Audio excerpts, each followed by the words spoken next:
Umapila ang Department of Agriculture na iwasan ang pagpapakalat ng fake news kaugnay ng ibinebentang o ibebentang 20 pesos na kada kilo ng NFA rice. Ayon kay DA Secretary Francisco Chu Laurel Jr., walang bahid ng politika ang pagsusumikap ng DA na gawing mas mura ang bigas. 4 na milyong individual o 800,000 pamilya ang target na mga benepisyohan ng programa sa Region 6, 7, 8 at Negros Island Region. Ipinakita at kinain pa ni Secretary Laurel ang 25% broken NFA rice para matiyak ang kalidad at ligtas itong kainin. Mukhang malaking issue itong ating P20 rice, no?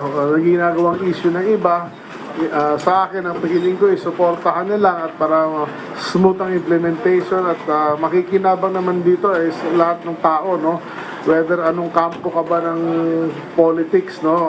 I am not a politician, so I don't really care. But sana walang iwasan ng fake news, yung paninira, no?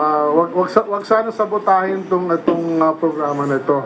Dahil makikinabang naman dito ay taong bayan.